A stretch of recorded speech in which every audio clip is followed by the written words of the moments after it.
Yes, Lord, thank you that we're here again as a church family this morning. And we take this opportunity to once a week come together to reaffirm our commitment to you, Lord. To say that we want to spend our whole lives following you. And I thank you that you've put us in this remarkable church family. Thank you that you're with us this morning. Your presence is here. Help us to hear your word. Help us to go deeper with you. We praise you because you are amazing. And all of God's people said, Amen. Take your seats. Thank you so much.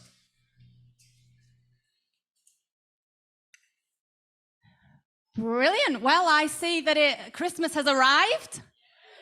Woo! Goes against my religion to have the decorations up before December, but it's one of those things.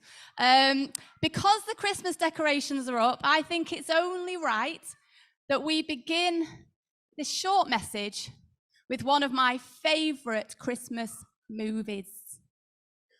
Now, I wonder if anybody can guess what my favorite movie might be. Elf? Die Hard? Do I look like Die Hard would be my favorite movie?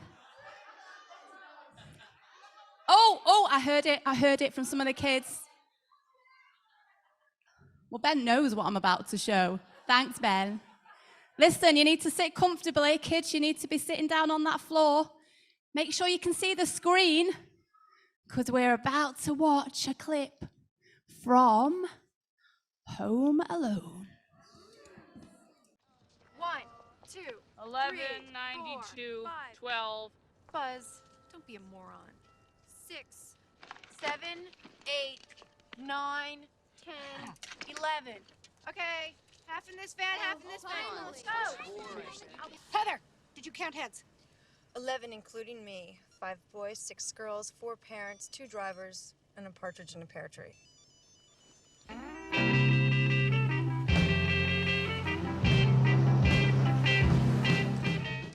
We made it. Can you believe it? Hope we didn't forget anything.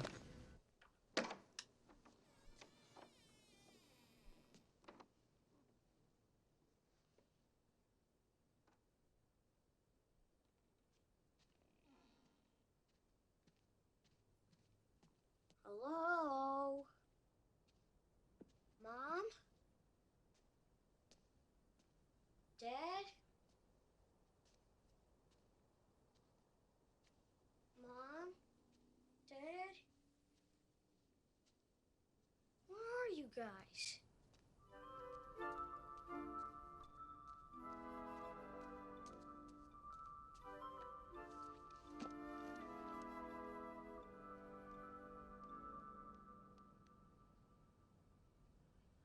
I made my family disappear. Kevin, you're completely helpless. No, Kevin, you're what the French call les incompétents. Kevin, I'm going to feed you to my tarantula. Kevin, you are such a disease. There are 15 people in this house, and you're the only one who has to make trouble. I made my family disappear. Did I turn off the coffee? No. I did. Did you lock up? Yeah. Did you close the garage? That's it. I forgot to close the garage. That's it.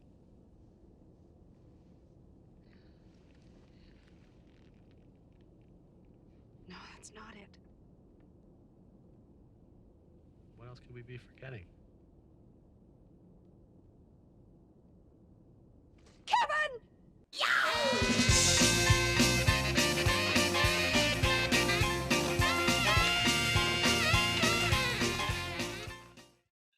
Brilliant. I know you wanted to keep watching. Apologies. Thanks to Steve for editing what is about a 25-minute part of the film into 3 minutes. You might have thought, I don't remember it going by so fast. Kevin finds that all his dreams have come true. He has been left alone in that giant house, And we see him eating copious amounts of ice cream, jumping on all the beds. Somehow he has the capabilities as an 8-year-old to take on the bad guys. It's amazing. And he has a fantastic time. And sometimes it's very tempting to wish that we were alone. Because sometimes things are easier when you're alone. You make your own decisions. You've got no one bothering you. But actually, as we get through the movie, we see that Kevin realizes that he does actually really need his family. And they really need him. And God has made us to be wired to need each other. The sense of belonging that we crave is a really important part of what it means to be human. That we have something in our brains that craves a sense of togetherness with other human beings. In fact, a recent study found out that a part of our brain that craves connection with others is the same part of the brain that craves food. So actually, we need each other almost as much as we need food, if not more. We are wired to be social animals. And we can learn a little bit from the animal kingdom about what it is to be connected to each other. So cue opportunity for cute photo.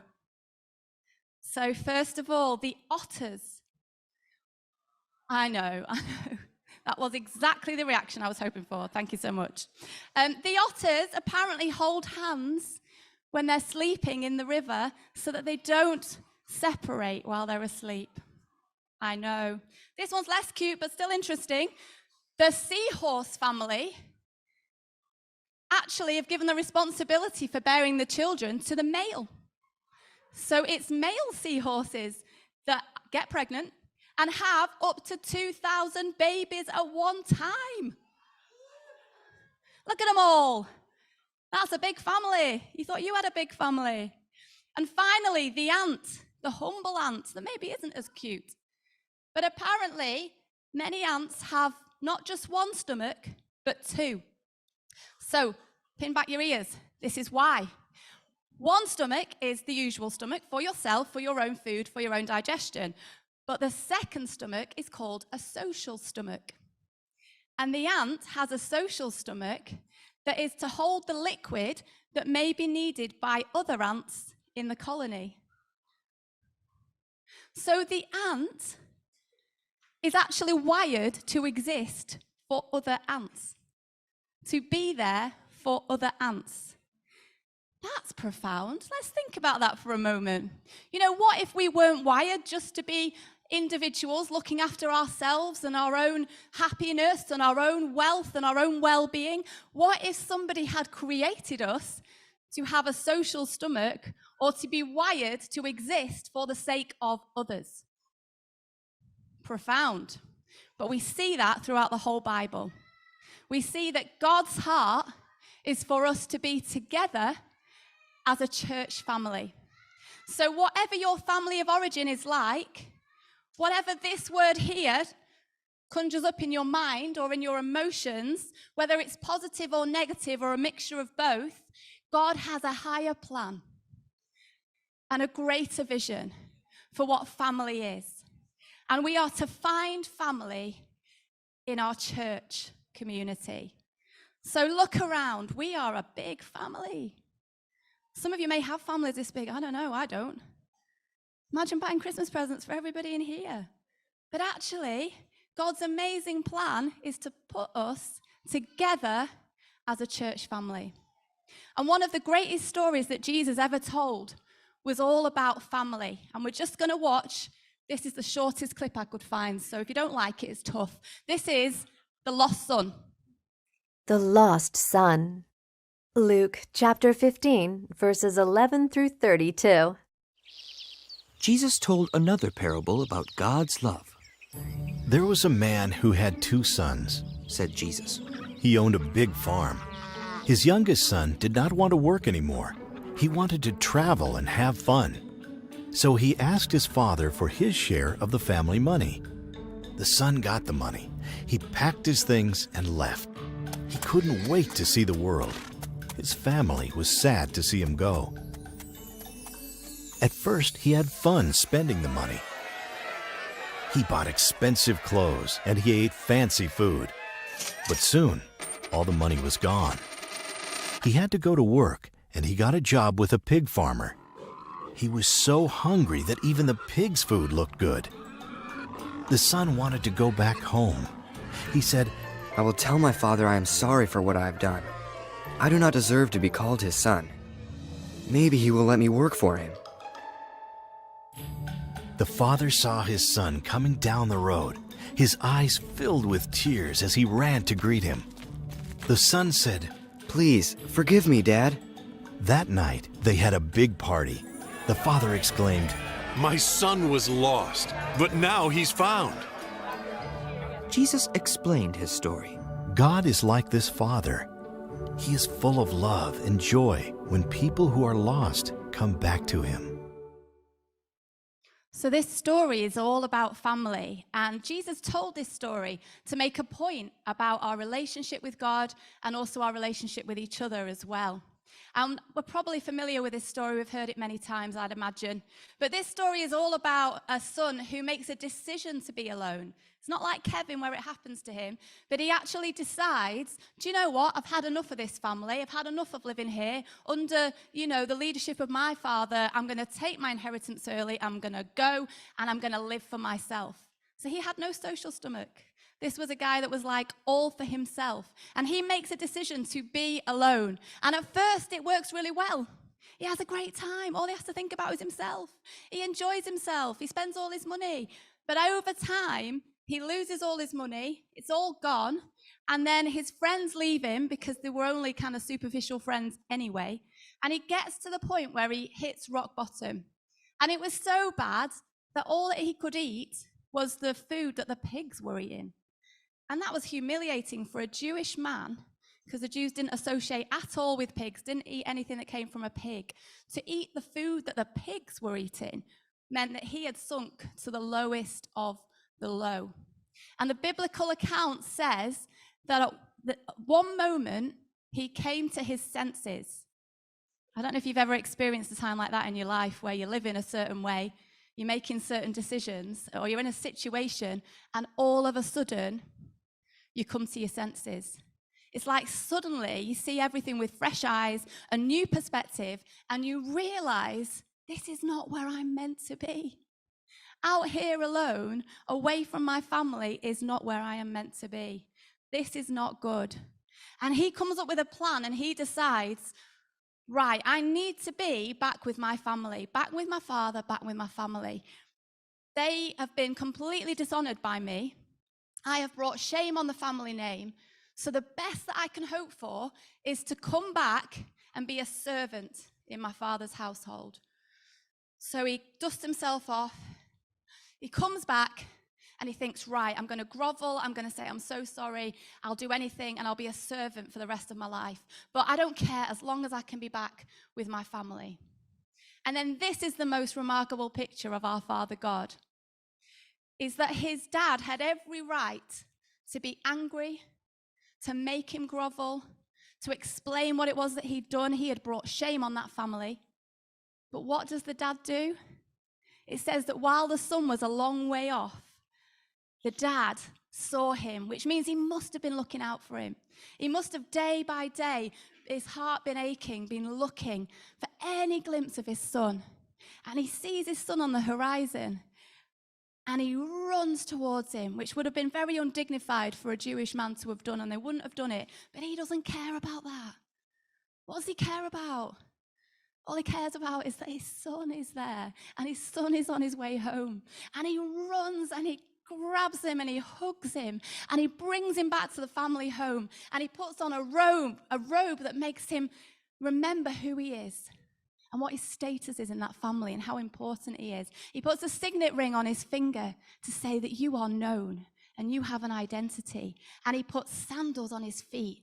And servants would not have worn sandals, but a son did. So he gets those sandals and he puts them on his feet. And they have a celebration. And he says, my son was lost, but now he's found. And that is the heart of our Father God, who welcomes each and every one of us to his family. In fact, it says in John 1:12, but to all who believed him and accepted him, he gave the right to become children of God. Oh, let's breathe again this morning and remember the privilege that each and every one of us, if we know God, he is our Father, our perfect Father, who doesn't let us down, who doesn't abandon us, who doesn't disappoint us, but loves us perfectly. He is our dad. And because he is our dad, we not only have an amazing father, but we then join a new family. We have sisters, brothers, grandparents, nieces, nephews, children. We have them all in God. This is our new church family. How amazing is that? And how does this family work? You know, what does it look like? What is God's vision for his church family? Well, we see in Acts, a book that talks about the early church and when the church just began right at the beginning. And we see how the people lived in those early days. I'll just read it. And all the believers, which was all the Christians, all the church family, lived in a wonderful harmony, holding everything in common. They sold whatever they owned and pooled their resources so that each person's need was met. They followed a daily discipline of worship in the temple, followed by meals at home. Every meal a celebration, exuberant and joyful, as they praised God. How attractive is that? And then it says that every day new people came into their community. Well, why wouldn't they? If you saw a group of people that put each other first, that loved each other, that shared, that made sure that nobody was in need and had meals together with great joy, would you not put your hand up and go, oh, I'd like that as well? And that community was growing and growing. And that is a blueprint for us as a church family. And then another thread that runs through the whole of the Bible is God's heart for those that do not have a family. It says this in Psalm 68, 5-6. A father to the fatherless, a defender of widows, is God in his holy dwelling. God sets the lonely in families. That's a huge call for our church family, is to make sure that every single person who is seeking to be part of something gets to be part of our family. That nobody is alone, nobody is excluded, but everybody is welcome. And that's a call for us. You know, it's not just about whether we feel part of our family and we're enjoying it, but also let's be conscious of people that aren't part of this family and make sure that we're welcoming to them. So 3 quick things, because we're nearly done. Would my willing volunteers please come to the stage? I have 3 people that have willingly volunteered to come up with their signs. Thank you so much.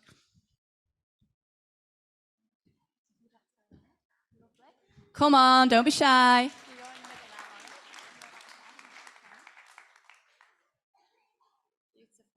Thank you so much. So what is our church family about? What's God's vision for our church? Here's just 3 things. We could be here all week and do a series on it, couldn't we? But here's 3 things that I've picked out that are about church family. So first of all is this idea, thanks Tracy, is about being safe. This is a place to find safety. And again, in your family, hopefully you're in a place where you feel that it's safe. Those children that came up this morning, that one of the parents' jobs is to keep them safe and to look after them. And as a church family, that's part of why we exist, is to bring protection for each other and to look out for each other. And sometimes that means that someone might challenge you or perhaps point something out to you that you're like, don't like that. But actually, I want people to say things out of honesty and love to me that I might not want to hear, to keep me safe and to protect me. You know, it's easy to say the nice things, isn't it? But it's not always easy to see that maybe somebody's kind of going off down a little bit of a wrong road and perhaps bring them back and help them and protect them. The baptisms last week, how amazing were they, by the way? Yes, they were. Thank you. And some of the testimonies literally told the story of church family for me. They told the story of how people had found Father God, they'd come to know Jesus, they were following him, and they'd come into a church family, and what a difference it had made. So I remember Helen talking about kind of coming home when she went to a church and feeling that she'd never be alone again. It's amazing. And Sarah was talking about finding a place where she could face her fears And she's got people around her that can support her and love her and help her and cheer her on. How great is that?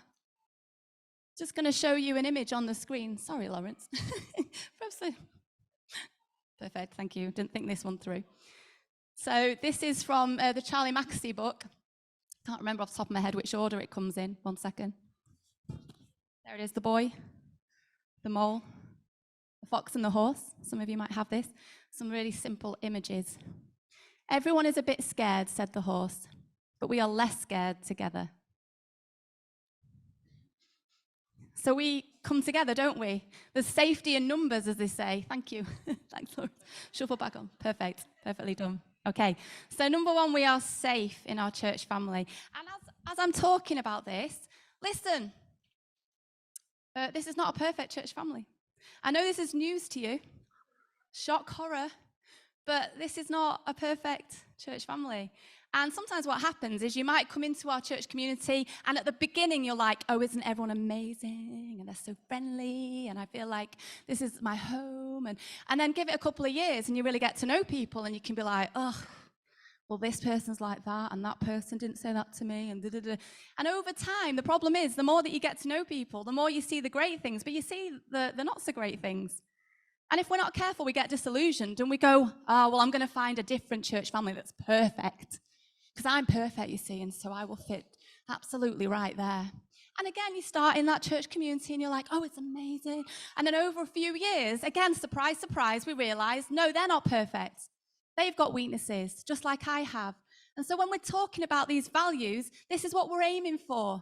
Doesn't mean we get it spot on all the time. But we can be really caught up again this morning with the vision, with God's heart for what it is that we're here for. And let's commit to be these people that bring safety and protect each other. Okay, next one. Thank you, Lawrence. This is a place where you are known. Now, it's a big church, and that can be difficult at times because you think, does anyone actually know my name? You know, there's so many people in these seats. But actually, the more that you connect in to a church community, not everyone will know you. It's not possible, really, but some will. And that's important, that you are known. Now, the lost son, when he came back to his family, he found safety because he'd been vulnerable by himself to all the dangers, but he found himself safe. When he came back to his family, he found that he was in a place where he was known. He had a signet ring that said, this is my identity and this is who I am and people know me. And church family is about being in a place where you are known and loved for your strengths and your weaknesses. I mean, that's real love, isn't it? It's not hard to love somebody when you see the great things about them, or they do loads of great stuff for you. Oh, I love them, they're amazing, they help me out all the time. The challenge is when you see somebody's weaknesses. Do we still love? It says in the Bible that love covers a multitude of sins, which kind of means that if you're my family, then I love you despite that. The love is stronger, actually, because I see the good and the bad, and I still choose to love. And hopefully you do the same with me, because there's a lot of weaknesses going on.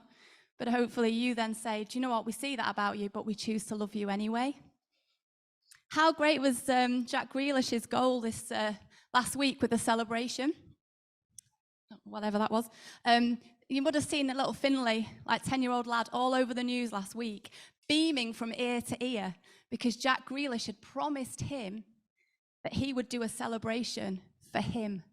So they'd met prior to the World Cup, and Finley's got cerebral palsy, and Jack felt a connection to him because his sister also has the same condition.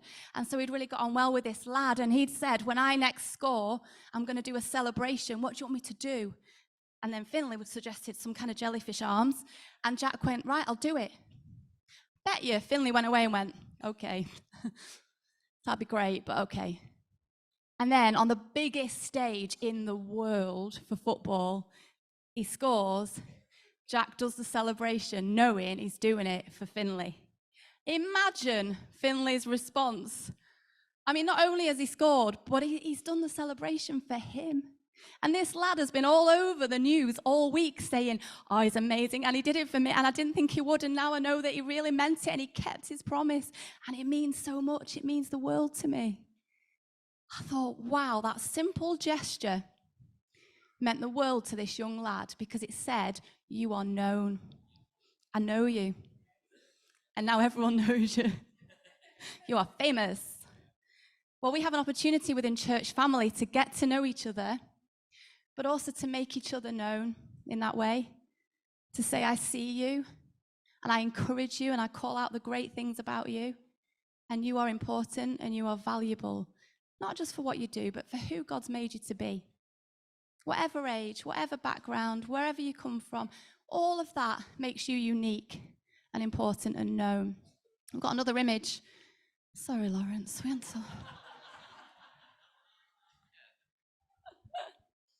What's your best discovery? Asked the mole. That I'm enough, said the boy, just as I am. You're enough. We don't have to be in our church family trying to prove ourselves, trying to show why we qualify to be part of this great church. God's qualified you, and he's called you, and you're known. Thank you. You probably just want to sit down, don't you? And then finally, church is a place to grow. So in a healthy family, the children grow, and they grow fast, yeah? I mean, like, it's ridiculous. The trousers are constantly here, and you're like, I only bought them yesterday. What's going on? Why are you eating so much food all the time? You know, a healthy environment causes people to grow. And the idea of our church family is that this is a place for you to thrive and for you to grow. And actually, as you grow, you become somebody that takes on responsibility. And you begin to think about others, and you help them to grow. So when the lost son came back to his family, there was a responsibility that came with that. He had a place in his father's household, and he had a role in that household. That it wasn't just all about him, but it was about the wider family and what he contributed to that family. So when we're baby Christians, we get loads of encouragement, and we need that. We need that support. But over time, as we mature, then God begins to call us to give to others and to take responsibility in our church family. It's easier just to receive it, but actually we grow as we give. And that's a really important part of it. Can we thank our volunteers? Thank you so much. Thank you. You can sit down. Thank you. Wonderful. Just going to show you a video of an artist called Ruth. And what she does is she takes her daughter's pictures. So her daughter's called Eve. And her daughter draws a picture or paints a picture. And then what Ruth does is she paints over it and creates a work of art between them. So watch the screen.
Good example, isn't it, of two different generations coming together to create meaning and to create art together. And you might have seen on Instagram something called Things I Have Drawn, and there's two lads, Dom and Al, who are listed on the website as artists, and their dad uses graphics to bring their drawings to life, which is really cool. So we've just got 4 to show you.